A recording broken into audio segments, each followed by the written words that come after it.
What's up, coaches? This is Coach Porter, and today we're going to be talking about the T formation. Now, you'll see in a lot of offenses, especially that really run heavy, they'll kind of sprinkle in some T formation and run some couple plays here or there. A lot of places are really kind of heavy into the J more often than they are the T.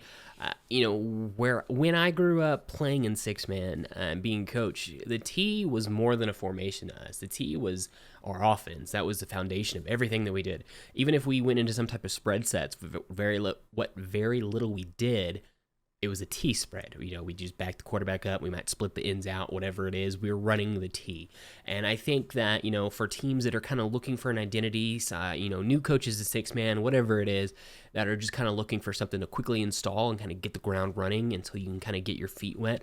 I think really, basing your offense in the T is something you can definitely do. So let's go ahead and take a look at what we're talking about. All right, so this is your standard T formation. Personally, why I like the T is I appreciate the balance. I appreciate having two running backs that aren't really giving anything away. Same thing with the linemen. You don't know, your balance to the right side, your balance to the left side at all times. And that's something personally for me I really appreciate. And as far as the terminology here, as far as positions, this is just what we use just because we use several different formations where I'm at currently. And so we like to keep, just some consistency here. So our left end is the X, our right end is the Z, and so whenever we go into spread and this X comes out here to be a receiver, that he's just the X receiver. Same thing with the Z. That gives just flexibility there. As far as our running backs, the left side running back is the 3, right side running back is the 2. Odds to your left, evens to your right, and we also kind of, as far as personnel goes, number 3. Our 3-back is typically our better running back. He's also, if we have the ability to have like a spread back or a running back that can throw it a little bit as well. Number 3 is usually where we'll put him.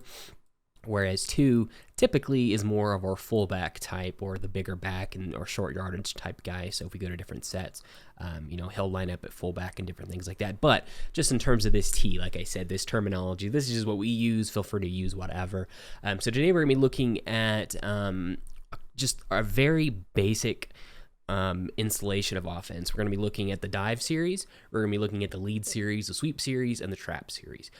So that's 4 set of plays, each with at least one run play off of it, as well as a pass play off of it as well. And that will encompass 2 blocking schemes, which keeps it pretty simple. Technically, it's 3, but when you get into the trap and the sweep run the exact same blocking scheme. You just include a pulling end, which is pretty easy to just kind of install that. So I just consider it 2 blocking schemes, really.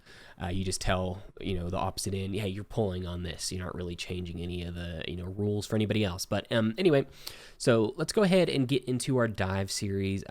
We've got a lot of different options off of this. This is really kind of the bread and butter play. You'll run this 3 or 4, 5, 6, 7 times and kind of the offshoots of it.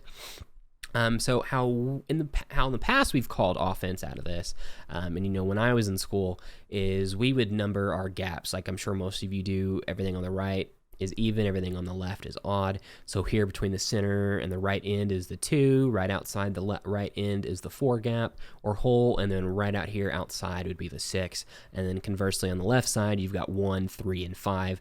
And so if we were to call dive, we'd call 22 dive. That tells the 2-back he's diving through the 2 hole, so on and so forth. Currently where I'm at, we've pretty simpled it up. We just call it dive right, dive left.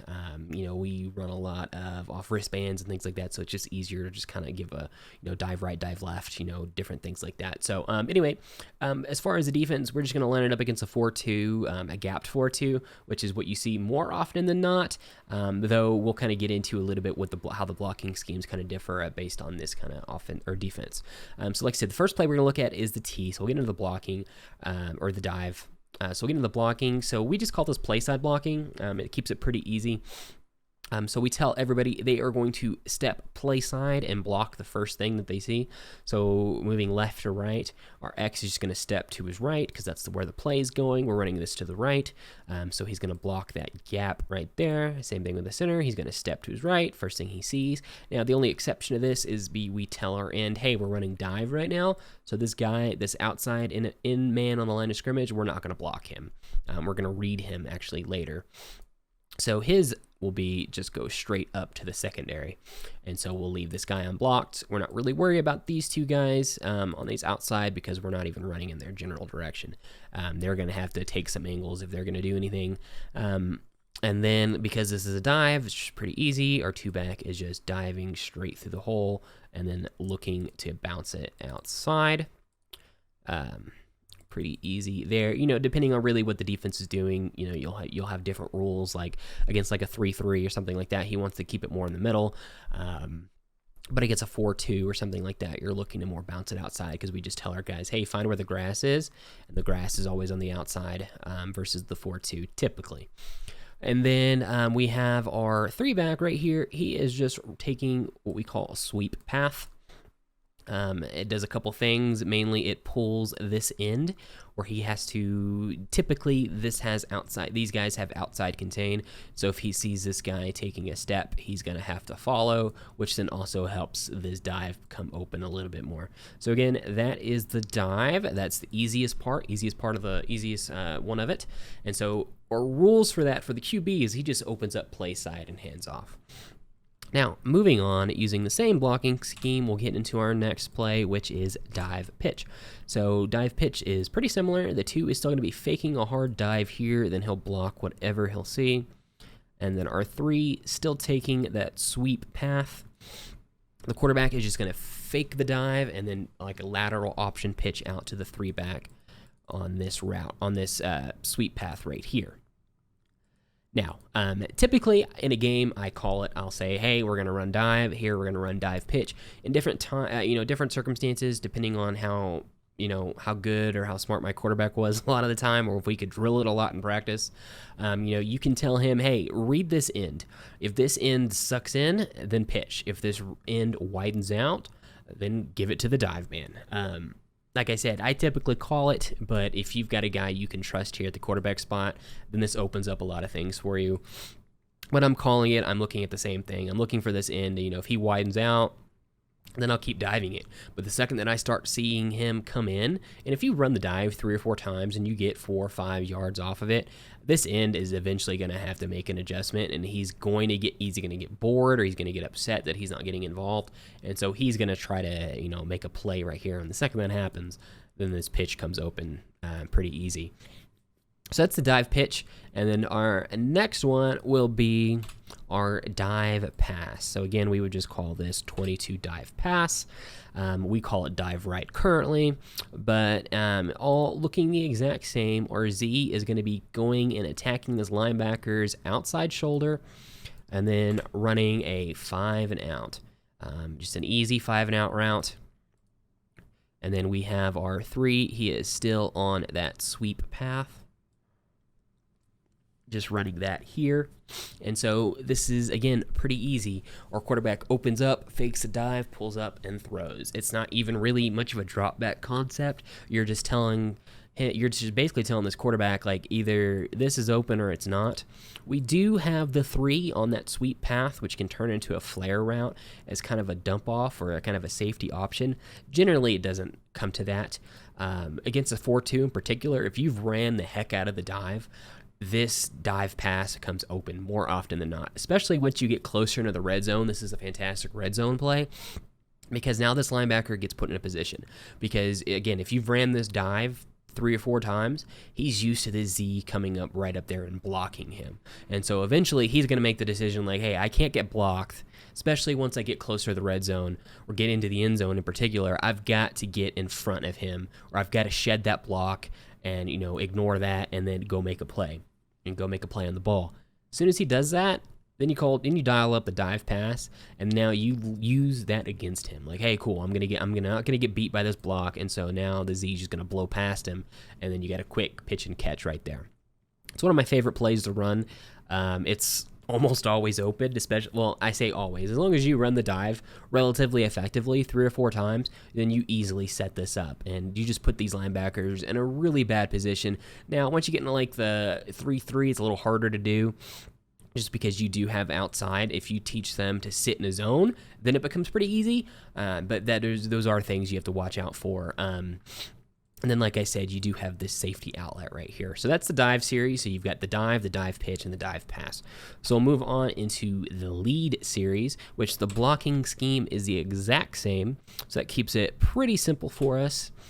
We're stepping play side and then getting the first guy we see. And the lead, we also tell, the play side end, hey, leave this guy alone, the in-man line of scrimmage, because we're going to block him with a running back.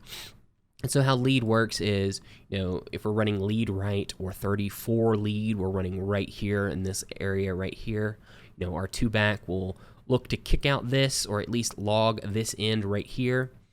And then we're just bringing the ball right here, and we're looking to get upfield right there, ideally between the blocks if that's possible. And then our quarterback is he's just going to turn around, hand off, and then now he's got a bootleg action for him, which we'll get into that pass here in a little bit. And so that's pretty simple. You're just blocking the end, and then you're looking for, to get right in this little area right in here. Like I said, we'll call it 34 lead or just, lead right. And then coming off of that, our pass will be lead pass or lead bootleg, whatever you want to kind of call it. We'll tell this guy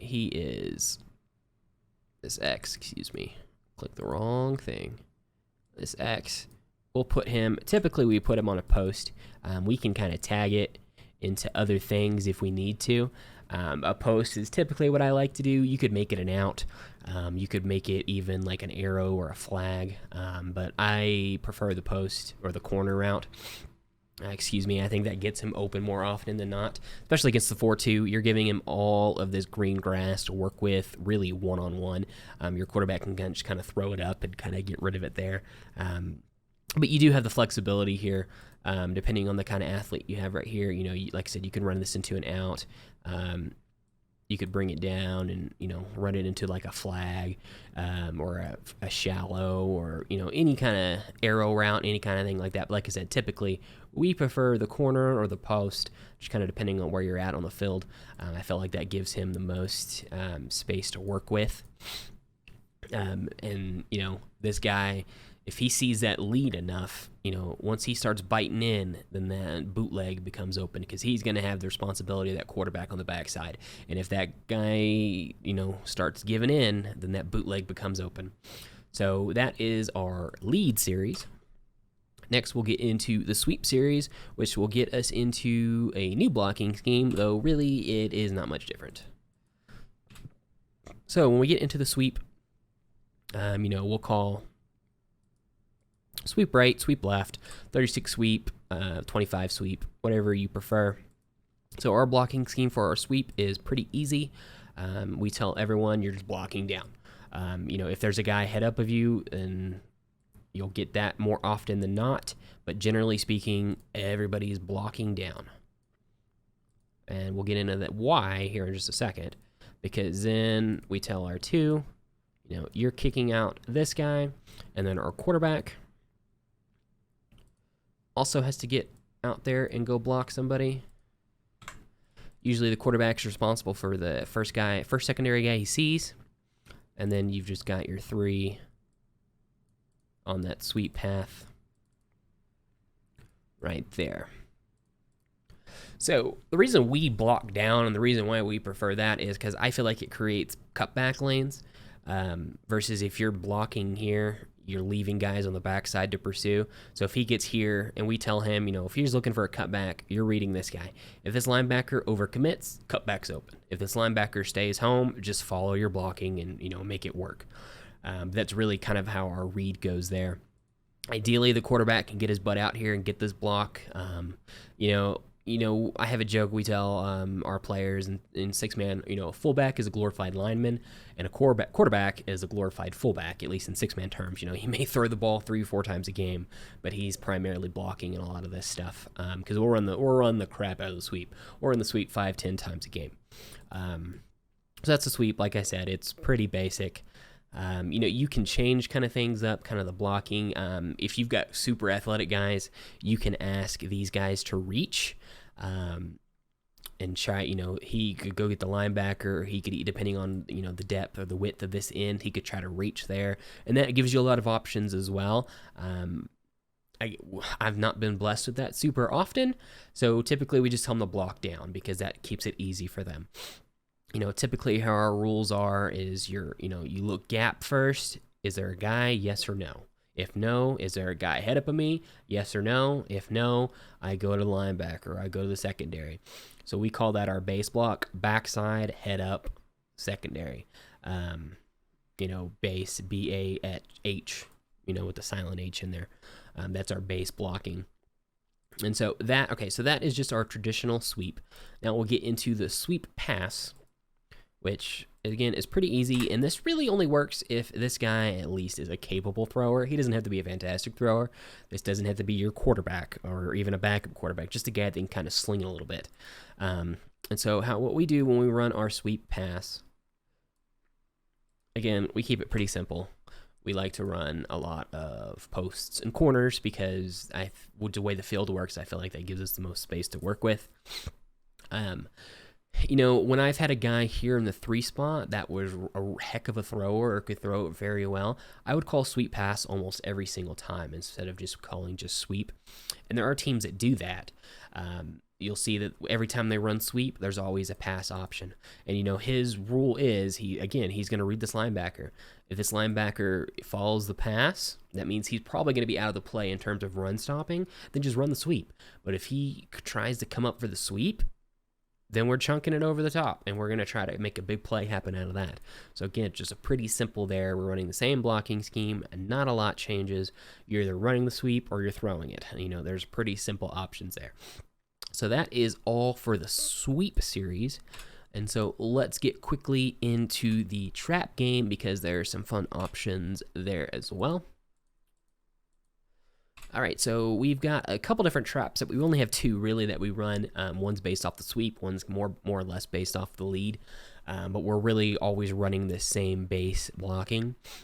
So we'll go just our traditional 34 trap because I'm just designating everything here to the right side right now. So whenever we run trap, that always tells the backside end. So if we're calling 34, then the backside end would be the left end. That tells him he's going to pull. Okay, so everybody else is still blocking like they would down, because they, if we were running sweep this way, they would be blocking to the left. So this end will be kicking out this end right here. Now, our 2 is still taking a sweep path, just like he would if he were getting the ball, if we were running a 25 sweep. The thing that changes here is that the 3... he is going to counter step for the sweep, and then he's going to run inside the quarterback getting the handoff. Really, we're just trying to catch these linebackers out of positions. If they're keying really hard, like with steps, then this becomes a great option. Every time that they follow that step, even if they're just a little bit off, that gives our guy some space to go and run. So this is just our traditional. This is 34 trap. The number 2 back has to sell a really good sweep so we can get these guys moving or flowing. Again, if you see flow, that's when you run stuff like this. So this is 34 trap. This is a pretty basic trap. We only run this 2 or 3 times a game. My favorite one, and probably my favorite play in all of 6-man, is what we call XTrap. You've got XTrap or cross trap, kind of whatever you want to call it. In the old days, we called it 34 XTrap, 23 XTrap. We just call it XTrap right now. So same thing, whenever you call XTrap, that tells the backside in, or whenever you call trap, it tells the backside in, he's pulling and he's getting the guy in on the line of scrimmage. Now, how XTrap works, it's pretty simple. Your 2 back is going to go first, and then your 3 back is going to counter step, and then he's going to go. Let's put that there. Okay. The quarterback is just literally going to take the snap, and he's going to do a complete turnaround so he can fake the ball to the 2. 2 goes through. you three, you got your counter step, and then he's coming through. This is a big hitter play. I call this really kind of this is our big bread and butter play. We may only run it 3 or 4 times a game, but whatever we do, it's usually going for big yards because we're catching guys flowing again.